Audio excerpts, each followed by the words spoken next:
Boris, ¿y quién está moderando el Facebook?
Buenas tardes, estimados y estimadas docentes y participantes del quinto webinar organizado por el evento UTECA, Retos Actuales de la Educación. Mi nombre es Alejandro Domínguez, les doy la bienvenida a este webinar. Esperamos poder responder a sus inquietudes y llenar las expectativas que tienen sobre él. El webinar va a estar dividido en dos partes. En la primera parte vamos a hablar de contexto, de las nuevas realidades, que nos está haciendo que nos movamos en los diferentes aspectos de la sociedad. Y en la segunda parte vamos a tocar ya los retos de la educación desde la perspectiva de cómo satisfacer esas nuevas realidades. Y eso es lo que queremos compartir con ustedes. Empecemos. Lo primero que les quiero contar son algunas cifras de lo que pasa en la educación. Inclusive estas cifras son antes de la pandemia, en la cual la educación se ha visto impactada en mayor medida. Algunas de ellas son que el 37% de los estudiantes de secundaria en Latinoamérica se sienten insatisfechos con sus procesos educativos. El 22% de los adolescentes abandonan, desertan sus procesos de estudio. Esto generalmente va pasando después del grado 7, 8, 9, a medida que va avanzando en la secundaria. Y 20 millones de jóvenes entre los 15 y los 24 años ni estudian ni trabajan. Son los que llaman de alguna forma los ninis. Esta situación pues nos hace de entrada preguntarnos, bueno, ¿qué está pasando con nuestro sistema educativo? Pero continuando con las realidades y el contexto, quiero contarles algunos frentes que están impactando estos procesos, como el de las redes sociales. Las redes sociales de alguna forma, y ahorita lo vamos a ver en más profundidad, cada día toma más ventaja y se inserta más en los procesos de comportamiento sociales. Tenemos los nuevos trabajos que se están dando, nuevas opciones, el tema de la robótica y la inteligencia artificial, cómo están afectando los procesos y los comportamientos de los seres humanos. Y por último, las tensiones sociales, desde la perspectiva de qué está pasando en el mundo, qué pasa en nuestras ciudades y en los diferentes contextos en que nos movemos. Estos cuatro elementos, como una muestra de todo lo que pasa, porque existe la biotecnología y otras cosas, pues están generando incertidumbre. Y aquí solo vamos a mostrar una breve reseña de cada uno de ellos para ver después qué debe considerar la educación para trabajar sobre estos procesos y evitar la incertidumbre. Comencemos en el contexto de las nuevas realidades. Las redes sociales. Las redes sociales cada vez tienen mayor penetración en los diferentes niveles sociales a nivel de la edad. Hoy en día podemos decir que en Sudamérica vemos esta cifra del 84% de la población mayor de 13 años es usuaria de redes sociales. En Centroamérica hablamos de 86%, es el que más tiene usuarios y penetración de las redes sociales en este momento. Si comparamos con el mundo, solo en el sudeste asiático, países como Filipinas, Malasia o algunos que están en esta zona tienen más del 80% de usuarios mayores de 13 años. Pero vamos a países como Europa occidental, donde la penetración, a pesar de que tienen alta penetración de Internet y de tecnología, el uso de las redes sociales solo está en el 62, 68% y en el 78% en el norte de Europa. Pero ¿esto qué nos quiere decir? Al final de cuentas es que cada vez, desde más temprana edad y a mayor edad, somos usuarios de las nuevas tecnologías y de las redes sociales. Otra de las preguntas relacionadas con las redes sociales, ¿cuánto tiempo estamos ocupando nosotros en ellas? Y según este estudio, encontramos pues que el país líder es Filipinas con 3 horas 53 minutos de uso diario en promedio de redes sociales. Pero en América Latina no nos quedamos atrás. Y en los primeros 8 países encontramos a Colombia, a Brasil, a México y Argentina. Cada uno, Colombia en segundo puesto con 3 horas, 45 minutos, Brasil con 3 horas 31 minutos, México con 3 horas 25 minutos y Argentina con 3 horas 11 minutos. Cuando uno usa, con cualquiera de nosotros usa más de 3 horas diarias en promedio, un servicio, en este caso estamos hablando de redes sociales, nuestro comportamiento se debe estar alterando, debe estar modificando. Y podemos preguntarnos, bueno, ¿y en qué usan 3 o más de 3 horas en las redes sociales?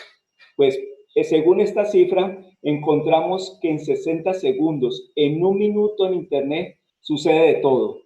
La gente, las personas que acceden a las redes sociales e internet hacen compras, hacen negocios, hacen búsquedas, tienen entretenimiento, manejan las redes sociales, seguramente hay búsquedas académicas, seguramente hay muchos procesos laborales de interacción, pero hoy cada día encontramos que solo en 60 segundos sucede todo esto. Un ejemplo, 59 millones de mensajes se mueven a través de WhatsApp y Messenger.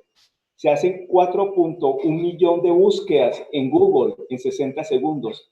En Netflix se ven 764.000 horas de videos, películas o series. A nivel de compras en línea se hace 1.1 millón de compras.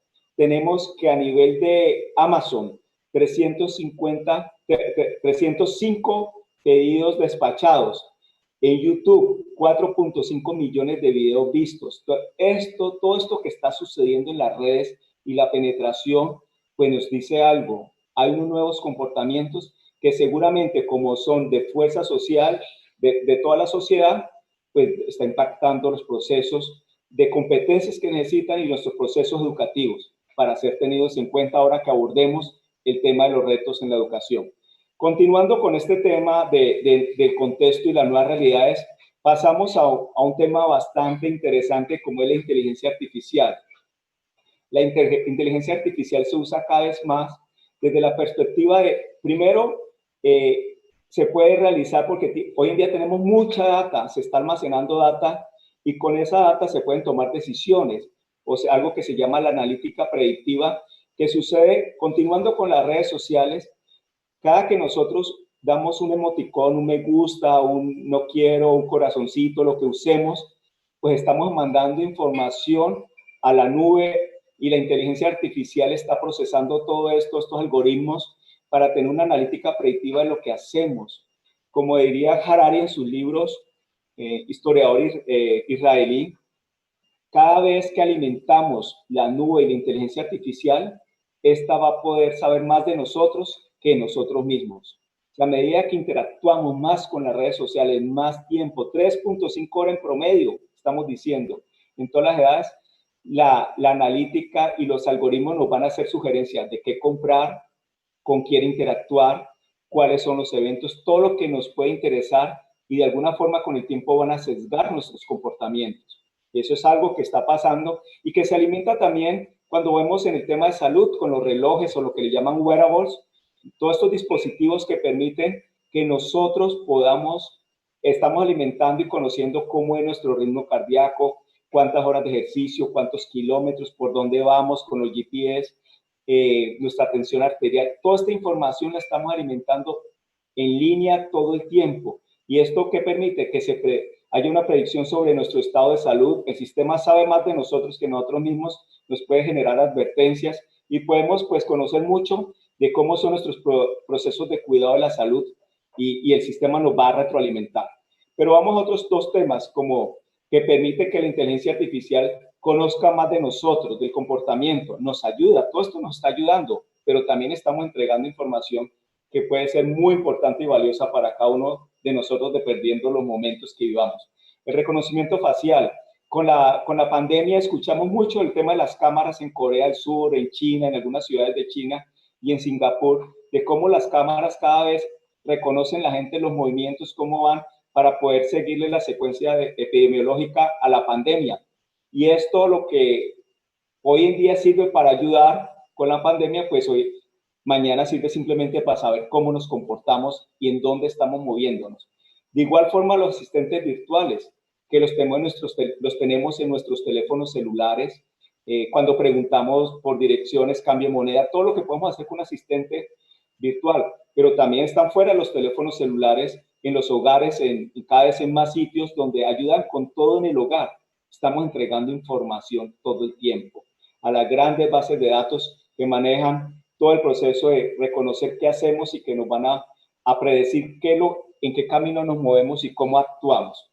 Todo este proceso de alimentar la inteligencia artificial requiere seguramente nuevas profesiones, requiere seguramente que nosotros sepamos atenderlos y empoderarnos y saber qué es lo que podemos hacer con esto, que sí, que no.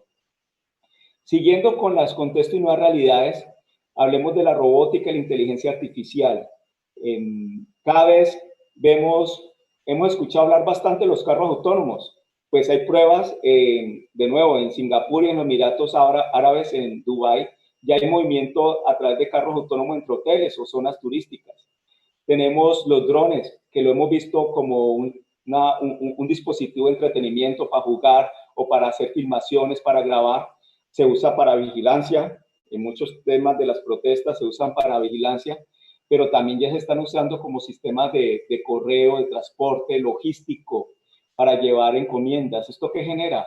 Si voy a reemplazar seres humanos, pues genera desempleo. Los carros autónomos, ¿qué generan? Desempleo cuando ya reemplazamos conductores, que esto se puede llevar a otros contextos.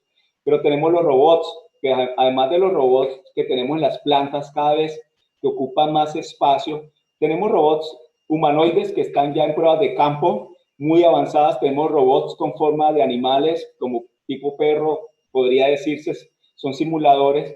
Y estos robots están ocupando espacio. Este con forma de animal ya se vende. Entonces la robótica comienza a tomar espacios y se usa este tipo de robot para cargar diferentes tipos de elementos y asistentes. Asimismo, podemos hablar de la salud, que diríamos, no, la salud, pues ya hay diagnósticos muy automatizados a través de que se aumenta el flujo de información, se hacen diagnósticos inclusive a veces más precisos que lo que podemos hacer nosotros los humanos. De igual forma, robots para ser asistentes en cirugías. Todo esto que conlleva, según el Foro Económico Mundial, el World Economic Forum, para el 2025 los avances tecnológicos causarán la pérdida de 75 millones de empleos. 75 millones de empleos que seguramente son aquellos que son rutinarios, que son muy mecánicos, que siempre se repiten en lo mismo. Pero adicionalmente tenemos otra circunstancia. Así como se pierden empleos, hay nuevos trabajos. La pregunta es, ¿quiénes van a aprovechar esos nuevos trabajos? ¿Qué competencias requieren esos nuevos trabajos? Y encontramos propuestas de hoy en día de nuevos trabajos. En el 2007 nacieron los smartphones, cuando se hizo el lanzamiento del iPhone, perdón. Y a partir de ahí comenzaron a nacer las redes sociales, la producción de aplicaciones. Y hoy en día encontramos ocupaciones o trabajos a nivel de influencers. ¿Cuántas veces no han escuchado, si ustedes son profesores o profesionales en diferentes áreas, que personas a su alrededor dicen, yo quiero ser influencers en YouTube, en Instagram, en Facebook, en cualquiera de las N redes que hay especializadas o genéricas, porque hay muchas, no es una, en Twitter, y estas personas hoy en día pues están en diferentes disciplinas, porque ser youtuber o influencer puede ser en temas profesionales de arquitectura, de diseño, de gastronomía, de cualquier tema, no solo entretenimiento con los jóvenes o de nuevas tendencias, pero ser influencer es una ocupación, es una profesión que está ganando cada vez más gente que lo sigue. Pero de igual forma hay otro tema que puede ser más exótico para nosotros, como los gamers. Los gamers muchas veces los hemos estigmatizado a los jóvenes que dedican mucho tiempo en juegos y hoy en día encontramos que muchos de estos jóvenes participan en competencias globales. Acabo de pasar una en la cual los 20 primeros puestos ganaban más de $150,000 cada uno, el ganador más de $1,500,000. Es una ocupación y una profesión. Para eso para estar en esa competencia global han pasado por competencias locales, competencias nacionales, competencias continentales. Entonces se vuelve todo un proceso que hay que dedicarle muchas horas para hacerlo bien. De igual forma con los hackers, que pueden ser jóvenes que se vuelven adictos a programar, les encantó la programación, no son ingenieros de sistemas, porque también hay hackers ingenieros de sistemas o diferentes profesiones, no solo ingenieros, pero gente que le gusta aprender de programación y establece como desafíos penetrar plataformas, portales de cualquier índole, y con eso comienza a organizar una profesión porque lo contratan para sistemas de seguridad en diferentes portales. Y a esto, según el Foro Económico Mundial, esta misma tecnología que hemos hablado, la robótica, la inteligencia artificial, todo lo que se está dando, la biotecnología, dará vida a más de 133 millones de nuevos empleos, nuevas formas de trabajar. Pero ¿qué pasa con estos empleos? Hablemos de otros, como los desarrolladores de aplicaciones, que ya es un nivel de profesional, los diseñadores de realidad virtual, que están utilizando gafas de realidad virtual, tanto los desarrolladores de apps como estos diseñadores han aparecido después del 2007, son propuestas nuevas, los que trabajan en analítica y Big Data, los que trabajan en ciberseguridad para protegernos de los hackers en los diferentes portales. Todas estas profesiones se necesitan y el mundo está demandando profesionales en todas estas profesiones. Miles, se habla hasta a veces de millones de empleos que se necesitan. Pero ¿quiénes van a acceder? Hablamos de 133 millones de nuevos trabajos para el 2025. Ojalá que estos trabajos no se queden en los países desarrollados, donde trabajan competencias, habilidades que les permiten aceptar estas propuestas. Lo que buscamos es que nosotros podamos responder a estos desafíos de los cambios producidos por las nuevas tecnologías. Ese es el reto que estamos planteando. Pero continuando con estas nuevas realidades y contextos, o con los contextos, quiero tocar otro tema, el de las tensiones. Y aquí nos encontramos con algo que también, pues cada día es parte de nosotros. Cada día hablamos de que hay más polarización política, que los jóvenes interactúan más, que tienen más opinión sobre diferentes temas, alimentado ¿por qué? Por la conectividad global, por las redes sociales, por diferentes cosas. Pero también hablamos que esta polarización es por las manifestaciones de inconformismo, ¿por qué? Por el desempleo. Hablamos que en la primera presentación vimos que hablamos de 20 millones de ninis, de jóvenes que ni estudian ni trabajan porque no hay oportunidades, no hay oportunidad porque seguramente no estamos generando las suficientes competencias para que ellos estén empoderados o puedan ser autónomos en el trabajo. Y este desempleo que genera pobreza, toda esta pobreza pues obviamente genera tensiones sociales que se manifiestan en todo este tema de protestas o polarización u otras manifestaciones más dramáticas y más duras para nuestra sociedad. La pobreza y esta circunstancia nos trae inequidad porque cada vez se están acrecentando las brechas sociales de diferente índole. Y la tecnología que nos puede acercar y puede ser usada para el bien, también desafortunadamente cuando no se lleva a todos los sitios, pues está generando más brechas. Y los que no pueden acceder a tecnología para tener sus clases virtuales, los que no pueden acceder a tecnología para poder hacer todo tipo de transacciones que se hacen virtualmente, a las cuales acceden muchas personas, pues están siendo más, hay mayor inequidad y hay mayor brecha. Y esto hace que se den más tensiones sociales. Igualmente encontramos la inclusión, que sea por lo mismo, por todo lo que sucede a nuestro alrededor y porque hay pocas opciones para muchos otros grupos sociales o de personas que no se sienten incluidas, porque la sociedad está yendo a un ritmo muy rápido y deja por fuera a mucha gente, está dejando, y ahí es donde nosotros en el sistema educativo debemos responder a este tipo de situaciones. Y hablamos de otro tema que es la sostenibilidad del medio ambiente, que lo vemos con las diferentes situaciones de cambio climático, incendios, sequías, inundaciones que se dan simultáneamente en diferentes partes del mundo, que cada vez nuestra juventud tiene mayor conciencia sobre estos temas y los toma como propios. Genera tensiones, a veces no lo entendemos, pero la misma globalización, la misma tecnología produce que haya más tensiones para los diferentes actores sociales. Teniendo toda esta circunstancia, ¿qué está pasando con nuestro sistema educativo y con la sociedad en general? Que está llena cada vez de mayor incertidumbre. Cada vez nuestros profesores dicen, ¿y yo cómo atiendo estos procesos?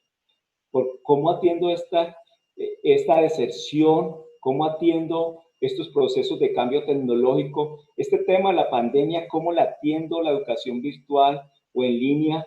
¿Cómo atiendo todo esto para que mis jóvenes, mis estudiantes estén preparados? Pero esto no es una responsabilidad solo de los profesores, es del ecosistema educativo, de los gobiernos nacionales, locales, de la familia, de todos los diferentes actores que debemos ayudar a que cómo apoyar a todo esto, a docentes y estudiantes, a de verdad tener las competencias que se necesitan. Y es cómo el sistema educativo atiende estos desafíos. De esta forma llegamos a la segunda parte, que tiene que ver con los retos de la educación. Habiendo revisado en forma breve todas estas nuevas realidades y este contexto, nosotros comenzamos desde EduTeca a plantear los siguientes elementos, dimensiones, para que la educación los tenga en cuenta. Primero, integrar nuevos modelos, nuevos saberes y competencias. Primero, integrar nuevos saberes en el proceso de formación, en los procesos de experiencias de aprendizaje y en los ambientes de aprendizaje.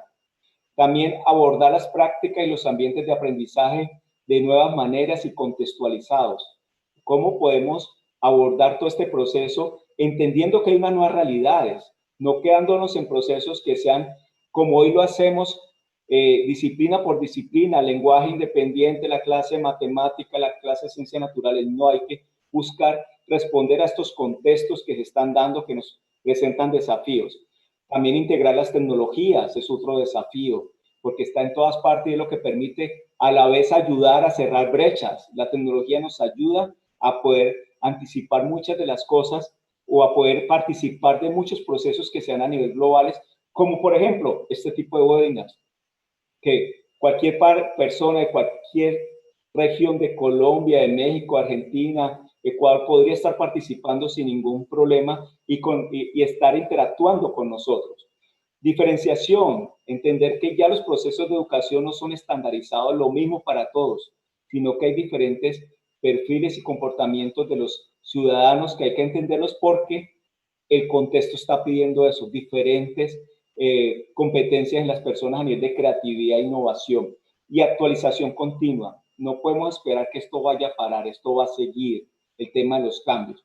Entonces, viendo estas 4 dimensiones, vamos a ver en un poco más detalle cada uno de estos retos. El reto número 1, que le llamamos la educación debe trabajar por ciudadanos empoderados, ciudadanos que puedan asumir los retos que está presentando la sociedad y los contextos nuevos, ciudadanos autónomos. Y por eso hablamos de saberes del siglo XXI, que nosotros en las instituciones educativas de básica, media, superior, trabajemos desde la perspectiva de cómo enriquecer los procesos de aprendizaje con los diferentes saberes o competencias. Y que en este caso, EduTeca hace una propuesta donde buscamos presentarlos todos unidos, porque hemos visto muchas propuestas de competencias del siglo XXI de la UNESCO, de los gobiernos nacionales, de los gobiernos locales, de diferentes organizaciones, la OECD, que nos dice estas las competencias que hay que tener en cuenta, pero a veces no sabemos ni cómo clasificarlas ni cómo integrarlas en nuestros procesos de enseñanza-aprendizaje. Y aquí es donde nosotros hablamos de competencias y le hemos clasificado en unas más blandas y unas más duras, podríamos decir. Vamos a hablar de las competencias personales, que son las que trabajan desde la emoción, de la autogestión, que trabaja la gestión emocional, la responsabilidad en el individuo, la flexibilidad para adaptarse y la adaptabilidad a todos estos cambios que van a seguir, como lo decía, la autonomía para seguir asimilando, estudiando, preparándose, la persistencia para buscar sus metas y sus logros y la iniciativa. Todo esto son competencias personales que se hacen necesarias en estos nuevos contextos, pero también hablamos de competencias interpersonales que tienen que ver la conciencia de mi relación con el otro, el tema empático, en cómo me comunico, cómo escucho, no es solo lo que yo creo, pienso, sino cómo interactúo con esas otras personas que me rodean, cómo realizo trabajo colaborativo, cómo asumo un rol de liderazgo. Tenemos competencias interculturales. Si estamos hablando que el mundo está interconectado, estamos hablando de redes sociales globales, pues nosotros debemos pensar en que las competencias interculturales son importantes. La conciencia global. ¿Cuál es mi rol frente a los objetivos de desarrollo sostenible, frente al medio ambiente, frente a todo el tema de equidad, frente a todos los temas globales que nos rodean y que podemos atenderlos desde un trabajo colectivo? Vamos a las otras competencias que se pueden decir que son un poco más duras, como las digitales y las TIC, que es el uso efectivo de las TIC como mediadores en diferentes procesos de aprendizaje y de trabajo. Definitivamente, las tecnologías nos ayudan en el manejo de la información, el alfabetismo en medio, en la solución de problemas y en cantidad de escenarios que se pueden utilizar. La innovación como un elemento importante hoy en día para participar de estas nuevas realidades, desde la solución de problemas, desde la indagación, la creatividad, la toma de riesgos, la comunicación y el pensamiento creativo.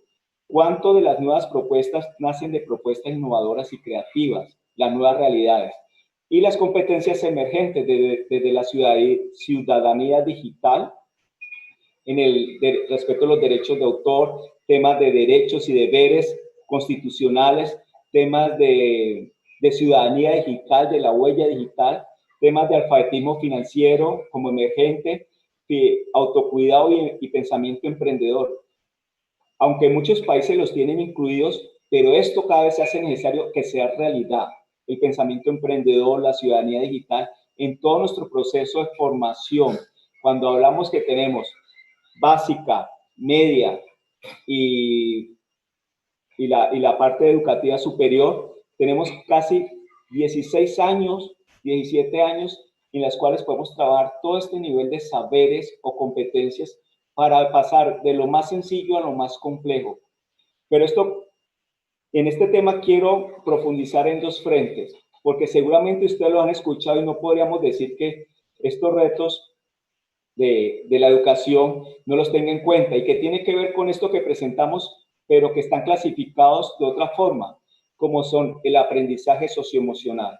El aprendizaje socioemocional, y traje una clasificación, una muestra que nos hace CASEL, una organización americana que lleva más de 27 años trabajando con el tema socioemocional en secundaria y en media en Estados Unidos, con cerca de un impacto de más de 2 millones de estudiantes, cada vez en más distritos, y nos plantea que debemos siempre considerar la autoconciencia de que somos seres emotivos.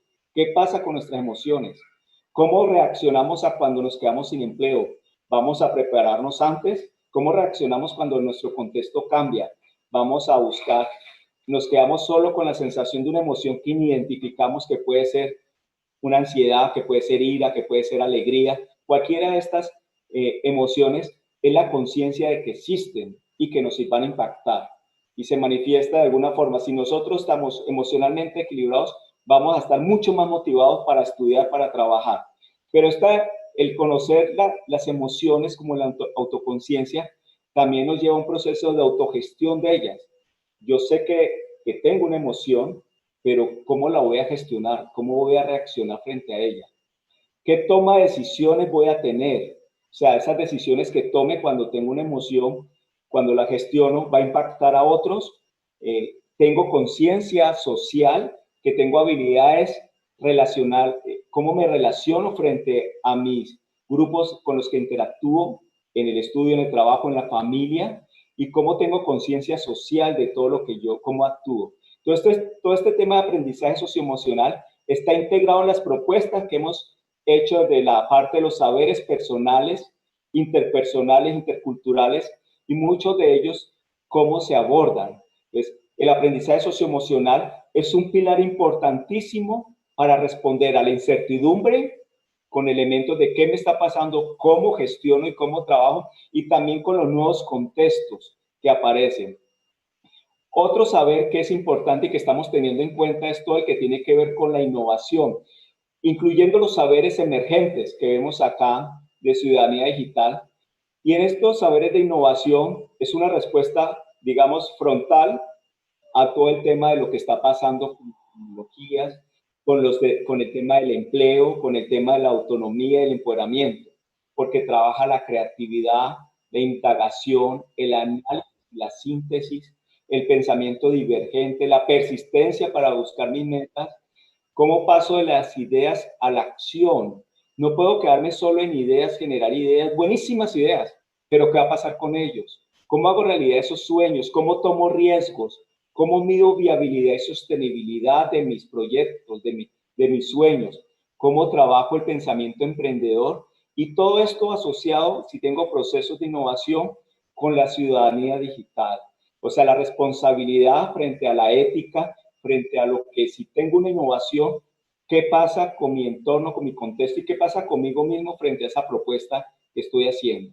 Entonces, con esto quiero terminar el primer reto, el reto número 1, buscando ciudadanos empoderados, donde la educación nos ayuda con esto a través de la integración de saberes y competencias que se ven claramente que hay unos nuevos que nosotros desde el mundo educativo debemos integrar en el proceso, durante todo el proceso del ciclo de vida de estudiantes. y fuera de ellos también. Eso lo hablaremos ahora. Ahora seguimos con el reto número 2. Pues ya hablamos de esos saberes y se preguntarán, pero yo cómo voy a incorporar esos saberes en mis clases, en mis ambientes de aprendizaje, ya sea de universidad superior, ya sea en secundaria, en media o en diferentes procesos educativos que tengo. Pues hay unos procesos educativos contextualizados que debemos buscar. O sea, el reto número 2 consiste a nivel de la educación en procesos educativos contextualizados, que es que responder a las necesidades del contexto, a las necesidades que vivo yo como ciudadano. ¿Cómo respondo a esto? Y para eso se habla de estrategias pedagógicas y didácticas que permitan trabajar y aprender a través del aprendizaje contextualizado, como cuáles, como el aprendizaje basado en problemas, el aprendizaje basado en proyectos, aprendizaje basado en indagación, basado en fenómenos. Les cuento, les comparto, en Finlandia en el 2016, en los proyectos educativos a nivel de colegios, se incorporó el aprendizaje basado en fenómenos y en problemas como parte del currículo de toda la básica, de todos los procesos educativos. O sea que las diferentes disciplinas o materias o cursos que se manejan se integran a través del aprendizaje basado en fenómenos o en proyectos. También tenemos el aprendizaje basado en juegos, que es algo que hoy con todo el tema de simuladores y videojuegos se vuelve supremamente atractivo para los jóvenes y es válido y seguramente que debemos seguir profundizando y explorando, porque a través de esos juegos se hacen simulaciones del mundo real. A través de esos juegos aprendemos a ver si se están desarrollando las competencias para el riesgo, para la persistencia, para la creatividad, para anticiparse. Entonces, todo eso es parte de estas estrategias pedagógicas y didácticas que nos permite responder a esas nuevas realidades, para que los chicos salgan con estos saberes y esta capacidad de desenvolverse. Pero vamos a hablar de los beneficios de estos procesos educativos contextualizados y específicamente el aprendizaje basado en proyectos o en problemas. ¿Qué es lo más importante de este beneficio? Es la motivación y la conexión que logra el docente o el sistema educativo con sus estudiantes. Vimos en la primera información que había deserción, que había aburrimiento. Pues ¿cómo lo trabajamos? ¿Cómo lo abordamos? A través de nuevas formas de experiencias didácticas que pasan en el aula, de los ambientes de aprendizaje. Y esta motivación y esta conexión se nos da, ¿por qué? Porque trabajamos retos y desafíos para el estudiante basados en su contexto real. ¿Y cómo puede ser? Podemos abordar problemáticas como la contaminación en mis barrios o en las zonas donde vivo, en mi ciudad o en mi país. Podemos hablar de temas del embarazo juvenil. Eso seguramente cuando hablamos del embarazo juvenil tenemos que abordar estadística, matemáticas, tenemos que abordar temas de ciencias naturales, tenemos que abordar temas de comunicación, lenguaje, escribir. Entonces, todo este tema de temas culturales, sociales, del embarazo juvenil podría ser un proyecto y es un contexto real de los jóvenes.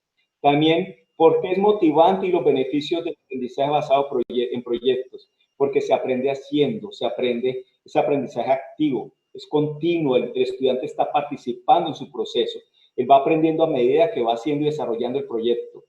Hay habilidades sociales, estos proyectos generalmente se forman en trabajo colaborativo, en grupos, donde hay tensiones en los participantes de ese grupo para poder lograr las metas y lograr la solución al problema o al proyecto.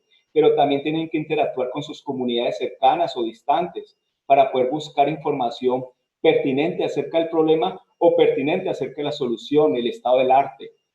También tenemos reflexión continua en todo el proceso del proyecto. Todo el tiempo hay reflexión y acompañamiento docente de cómo se avanza, qué se siente, qué desafíos, qué temas emotivos se están moviendo.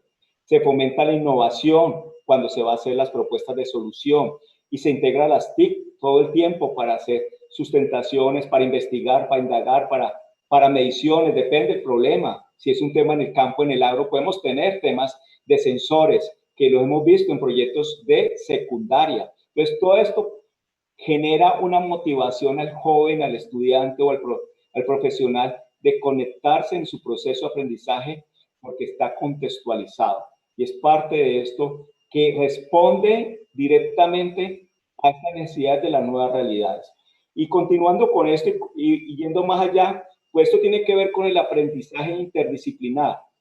Todo el tema de procesos educativos contextualizados es que no veamos los procesos de, como lo puse como ejemplo en el tema de del embarazo juvenil o adolescente, las áreas curriculares pueden unirse para tomar un proyecto. Arte puede funcionar muy bien para hacer campañas si el proyecto es económico, de un emprendimiento de los jóvenes. Entonces, que incluye química porque van a hacer una nueva forma de detergente o cosas que suceden con la química. Entonces, todo esto se puede hacer con un proyecto integrador que vemos las diferentes disciplinas, pero ya no en forma separada, sino integrada, respondiendo al contexto, aprendiendo de acuerdo a la realidad, no aprendiendo por allá unas cosas que veo en la clase y vengo a mi mundo real y es otra. No, yo como integro la escuela con mi realidad.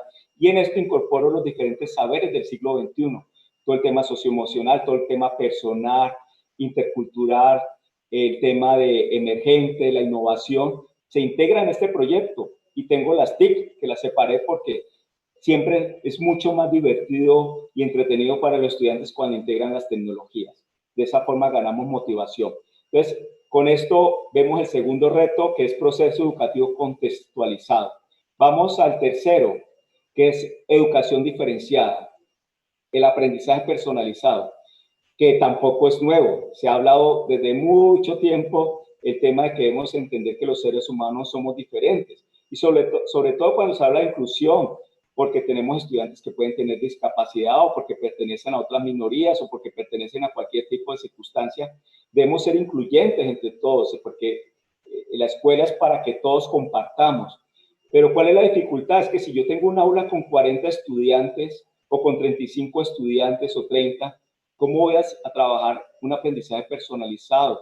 Que sea flexible, que entienda que puedo tener estudiantes que tienen accidentes y deben trabajar desde sus casas, o que entienda que tengo estudiantes que tienen otras actividades deportivas o artísticas y a veces tengo que darles tiempo para que trabajen de otra forma.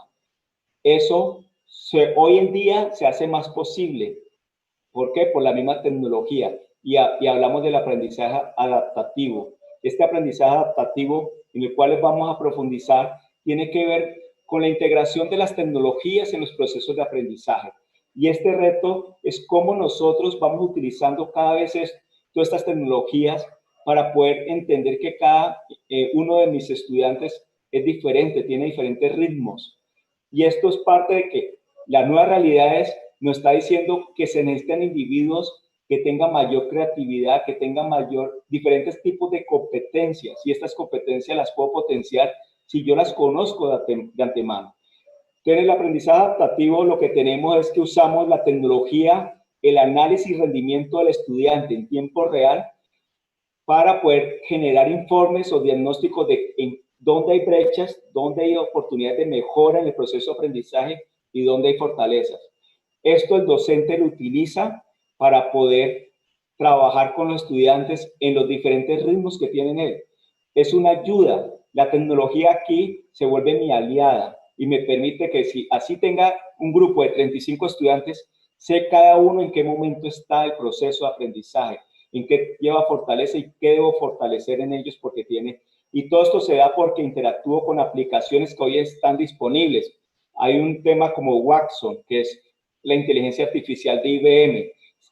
Aplica en muchos frentes, pero ya es una educación. Y Watson, cuando se interactúa el estudiante con Watson, que es una aplicación en el computador, siempre va llevándolo en qué va avanzando y le hace sugerencia al profesor de cómo fortalecer los procesos. Entonces, la data que entregamos en este caso beneficia los procesos de aprendizaje. Siguiendo con otro reto, o con el mismo reto 3, pero desde la parte diferenciada, hablamos de que, y hoy en día con la pandemia vimos que nuestros estudiantes tienen diferentes contextos, que hubo estudiantes o se presentan estudiantes que tenían todo listo para tener una educación o unas clases en línea sin problemas o clases remotas, no presenciales, pero habían estudiantes que no lo podían hacer. También teníamos estudiantes, en la vida real también tenemos estudiantes que están en zonas rural que tienen que caminar 2 horas o 3 horas o 1 hora y media para llegar a su colegio para una clase presencial, que a veces puede ser que no esté generando todo el valor para hacer ese desplazamiento y ese esfuerzo. Entonces, lo que queremos decir es que cada uno de los modelos tiene un valor y deberíamos considerarlo de acuerdo al perfil de nuestros estudiantes, de acuerdo a cómo ellos viven sus contextos. Habrá momentos donde lo presencial es vital y es indispensable y genera mucho valor cuando tenemos laboratorios, experiencias significativas en trabajo colaborativo, en equipos, experiencias de intercambio de acciones o de diferentes tipos de situaciones con compañeros deportivas, y ahí lo presencial es vital. Pero también tenemos momentos donde el trabajo en línea para investigar, para estudiar, para avanzar o para tener unas conferencias, pues es valioso y también genera valor. Entonces, si tenemos en cuenta esto, pues podemos tener propuestas de aprendizaje híbrido, de usar lo mejor de ambos mundos, de usar lo mejor cuando tengo procesos presenciales o cuando se requieren procesos virtuales o en línea. Cuando tengo estudiantes rurales y no quiero que se estén desplazando todo el tiempo a mi sitio porque los desgasto o porque hubo un accidente o un fenómeno natural que impidió que se movilizara, pues entiendo que el proceso de aprendizaje en línea es valioso. Igualmente, tenemos el aprendizaje invertido, donde hay profesores que toman la decisión de que son los aprendizajes presenciales tienen que ver con la experiencia, con el contacto o los temas que intercambian saberes entre estudiantes directamente, donde lo físico es importante, los laboratorios, lo que tienen que ver. Lo que no tiene que ver con esto, todo el proceso de recursos educativos que él cura o que él selecciona o los que él crea, se dan para que el estudiante lo aprenda en casa. Entonces, él adelanta todo el proceso de aprendizaje en su casa, en su contexto, y trabaja el aprendizaje invertido. Entonces, con esto lo que queremos decir es, todo esto llegó para quedarse, para apoyar a que no haya más brecha, para apoyar a aquellos que requieren que a veces haya procesos en línea y a veces procesos presenciales. Que hay procesos en línea que generan mucho valor y hay procesos presenciales que generan mucho valor. Debemos identificarlo. Con esto pasamos el reto 3, ahora sí, al reto 4, que tiene que ver cuando la educación busca promover la interacción social. Los procesos de aprendizaje desde hace bastante han promovido que el trabajo, cuando se hace trabajo colaborativo, cooperativo o en redes o comunidades de aprendizaje, pues genera mayor valor y la unión de diferentes perfiles, saberes generan propuestas a nivel de conocimiento e innovación más poderosas. Pero aparece una nueva opción siguiendo promoviendo lo mismo, el aprendizaje mediado socialmente desde el conectivismo. ¿Y qué busca el conectivismo? Que vamos a profundizar sobre él. Lo que busca es que usemos lo mismo que a veces nos genera ansiedad, incertidumbre, que es la tecnología, pero para poder aprender, para poder innovar, para poder desarrollar nuevas propuestas.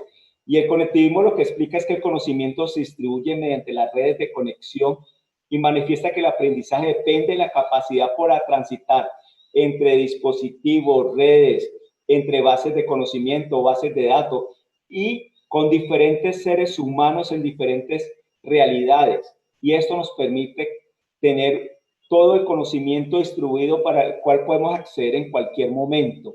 En cualquier momento podemos acceder a esas redes globales para enriquecer nuestras propuestas de aprendizaje o para enriquecer nuestras propuestas innovadoras o nuestro conocimiento.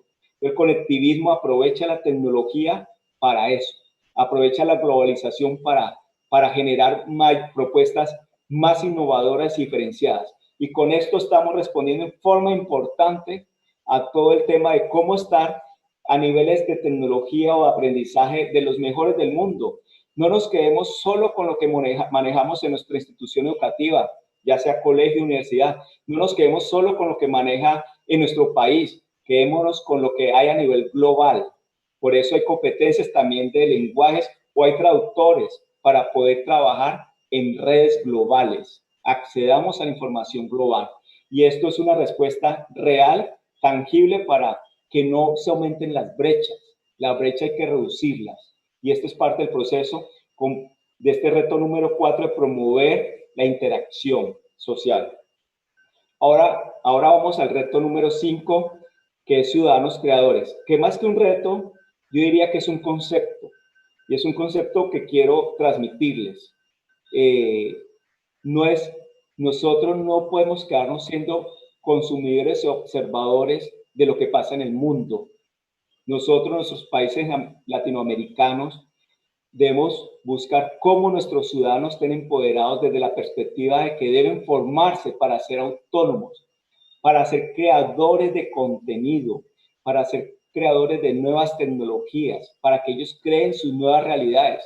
No podemos depender de que todo venga de afuera, que nosotros simplemente usemos redes sociales para consumir. No, nosotros tenemos que ser youtubers, influencers. Nosotros tenemos que producir la inteligencia artificial, nosotros tenemos que producir los algoritmos, los apps, nosotros tenemos que producir los videojuegos. Y eso es buscando cómo sembrar siempre desde la primera infancia el tema de que seamos creadores, con la creatividad, no exigiendo que aprendan y aprendan cosas por aprender, sino que se hagan actividades lúdicas que siempre permitan que ellos generen propuestas, que asuman riesgos, que las ideas las lleven a acción, que sean persistentes, que sean fuertes emocionalmente para poder crear esto.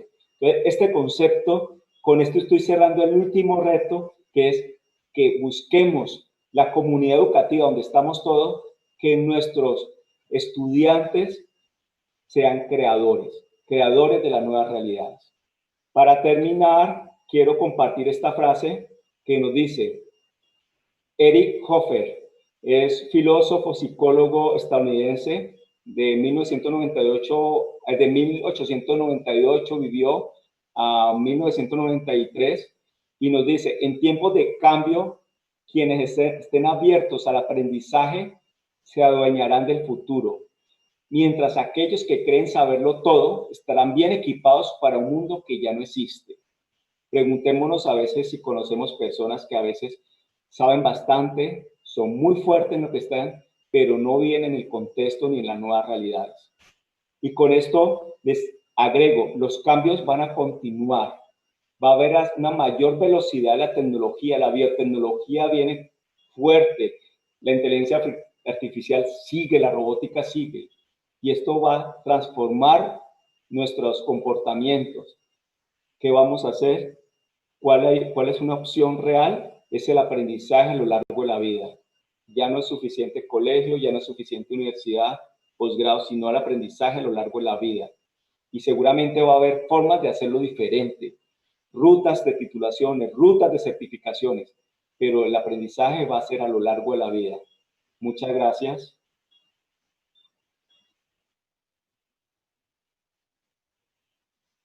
Voy a revisar algunas preguntas que me han enviado. Perdón. La primera es, ¿cómo se encuentra América Latina frente a países desarrollos en avances tecnológicos?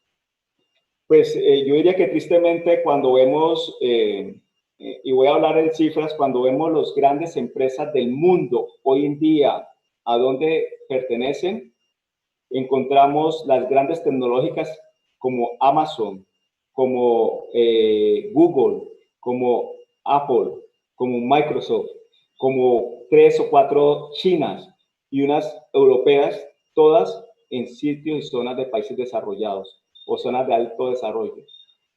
Desafortunadamente nosotros no hemos sembrado nuestras competencias en crear creadores, en tener creadores. Y estos son los grandes. A veces hay iniciativas, podemos ver que usan la tecnología como New Bank, el banco que nació de un colombiano en Brasil, que es la propuesta digital de banca digital más interesante. Ellos, pues es una muestra interesante. El mismo Rappi del uso de la tecnología como medio de interacción a nuevos hábitos, pero generalmente apalancado ya con capitales de inversionistas de países desarrollados. La segunda pregunta, ¿las tensiones sociales que mencionas se dan en todos los niveles de la educación? Yo creo que todos las vivimos de diferentes formas. Tanto en los niños pequeños viven las situaciones de sus padres y muchas veces llegan con ansiedades o con situaciones que no entendemos y ellos viven el contexto. Ya en primaria y en secundaria es totalmente cierto, los problemas de desempleo de los padres o los núcleos familiares, todo este tema de los paros, las protestas, el tema de cambio climático, y se viven, y los profesores lo sienten. Nosotros hicimos una encuesta para unos proyectos de una maestría en innovación educativa de la Universidad ICESI, y los profesores nos decían que cada vez se les hacía más difícil el trabajo porque el tema socioemocional, por las tensiones que vivían los niños en sus hogares, era muy fuerte, y ellos no sabían cómo atender estos temas porque no han sido preparados para eso.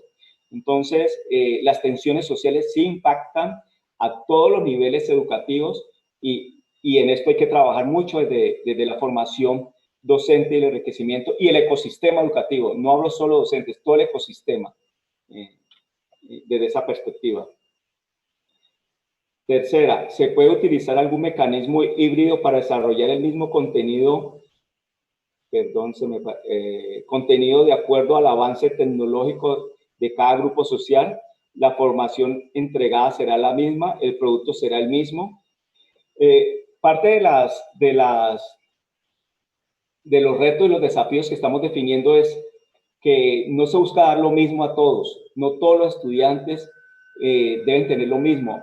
Por el contrario, debemos entender los contextos en que vive cada uno de los estudiantes, y por eso hablamos de también procesos didácticos y pedagógicos contextualizados y procesos también educativos diferenciados.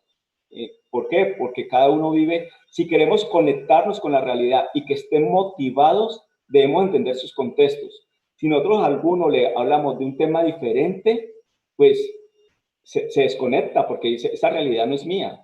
Entonces, es muy importante, yo diría que en ese punto es poder trabajar con estos esquemas de contextualización y diferenciación. Y sí se aplica para diferentes grupos sociales, y sí se aplica para diferentes procedencias. La diferencia existe en todas partes. Otra pregunta, ¿cómo o qué hacer con los problemas de conectividad en los países latinoamericanos para que las instituciones educativas, los estudiantes y profesores puedan enfrentar los retos de los cambios tecnológicos? Es una gran pregunta, un gran desafío. Yo creo que tenemos que hacer más presión social al final del día, como comunidad educativa. Hoy la pandemia ha sido evidente, las brechas y las dificultades.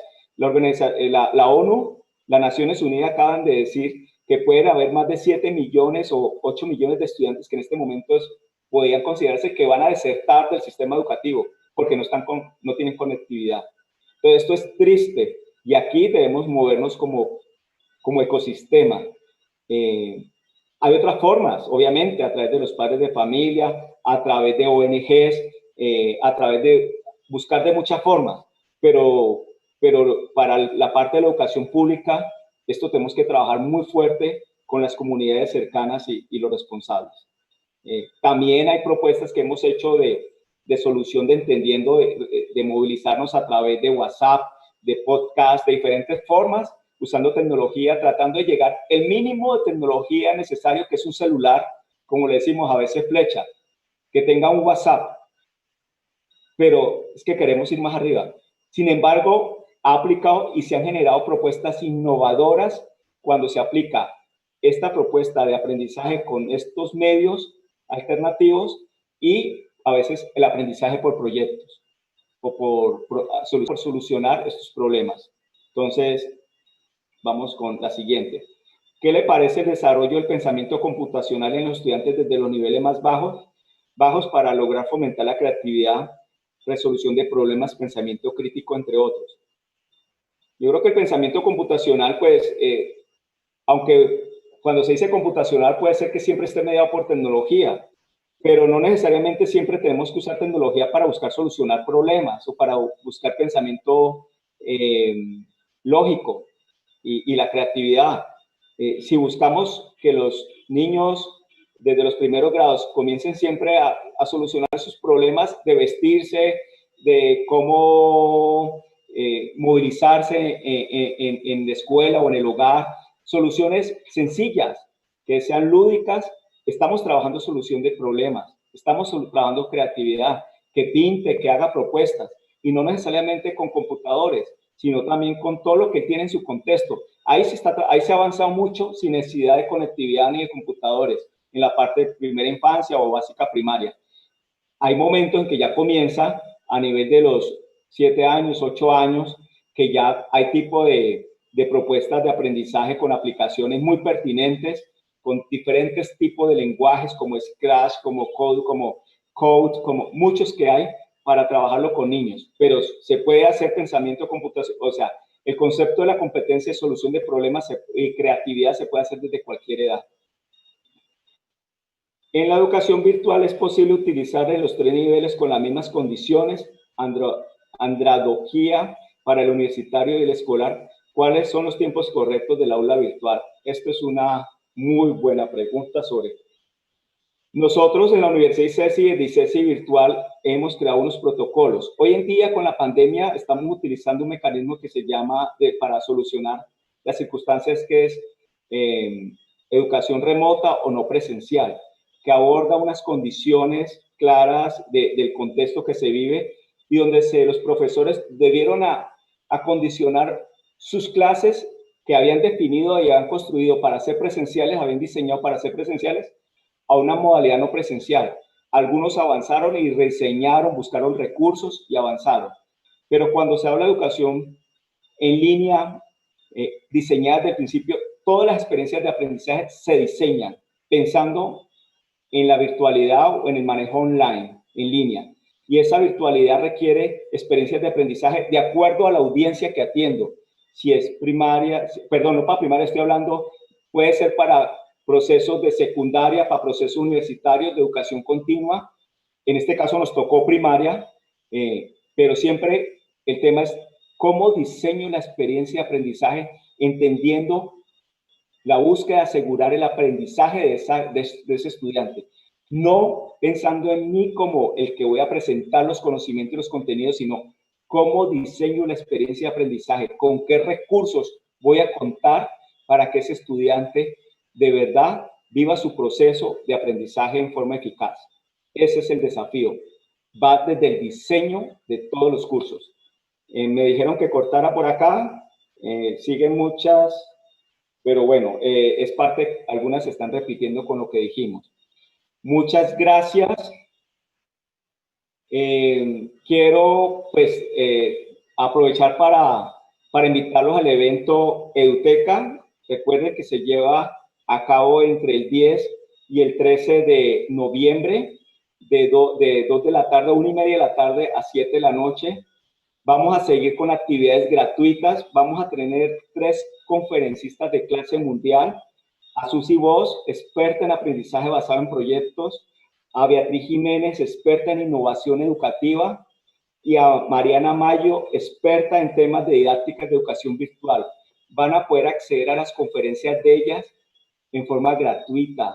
Van a contestar preguntas igualmente.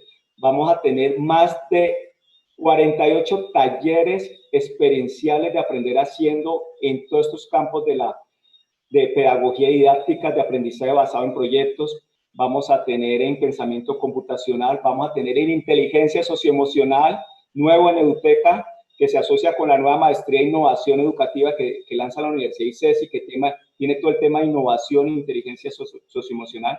Vamos a tener todo una línea, un eje de temas de aprendizaje virtual y recursos para la virtualidad, temas para directivos docentes. Entonces, no se pierdan el evento. Nuestros patrocinadores también están apoyando y quiero de antemano agradecer a todos los aliados que se vinculan al evento de Eduteca. Muchas gracias y los esperamos también dentro de 8 días.